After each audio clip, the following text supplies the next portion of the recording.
The lighthouse keeper's gift. The lighthouse on the cliff had stood for over 100 years, guiding sailors away from the jagged rocks of Storm's End Bay. On that cliff, old Amos Grayson had served as the lighthouse keeper for over 4 decades. It was a solitary job, one he inherited from his father, who'd inherited it from his father before him. Amos knew every creak of the lighthouse, every gust of wind, and every swirl of mist that rolled in from the sea.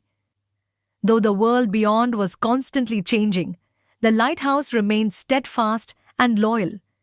Amos had grown used to his solitude, his only companion the seagulls squawking overhead, and the constant rhythm of waves crashing below.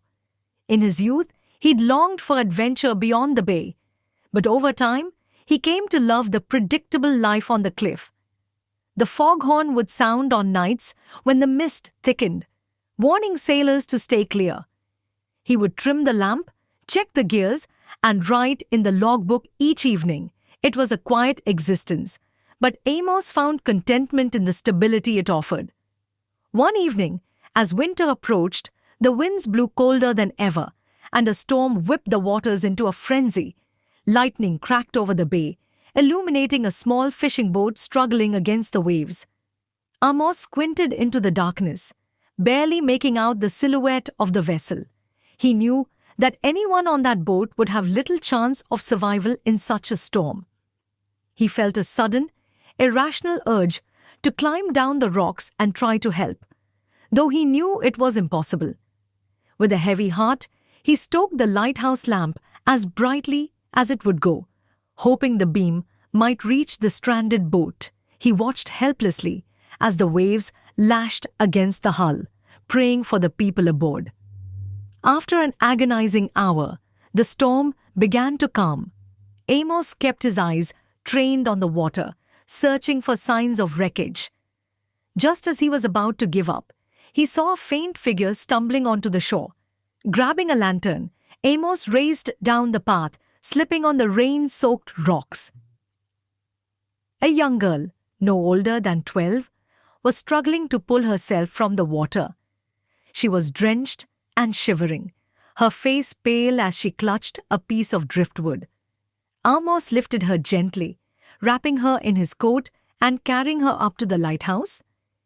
Inside, he set her by the fire, stoking it higher to warm her chilled skin. Once the girl was able to speak, she introduced herself as Eliza. She explained that she and her father had been out fishing when the storm had hit. Her father had fought to keep the boat afloat, but a massive wave had capsized them. She'd managed to cling to a floating plank, but her father hadn't been so lucky. Her eyes welled up as she spoke, her small body racked with silent sobs. Amos stayed with her, comforting her as best he could. "You're safe now, Eliza," he murmured, feeling a pang in his heart he hadn't felt in years. Though he didn't know what he could do to ease her grief, he knew that she was no longer alone. Over the next few weeks, Eliza became a quiet presence in the lighthouse. Amos took her in, caring for her as he would his own daughter, teaching her the ways of the lighthouse and the law of the sea. She'd help him light the lamp each evening, her spirit slowly mending as she found solace in the gentle rhythms of the lighthouse life. With each passing day, the light of the lighthouse seemed to burn brighter. Amos found a new purpose beyond his duties, a reason to keep the flame alive beyond his obligations, and Eliza, too, found a sense of belonging and peace. They became a family, unlikely as it was, two souls brought together by the sea, bonded by shared loss and new hope. And so, the lighthouse at Storm's End continued its watch over the bay, its beam casting a warm glow for every ship that passed. For Amos and Eliza, it became more than a beacon. It was a symbol of resilience, a reminder that even in the darkest of nights, the light would always guide them home.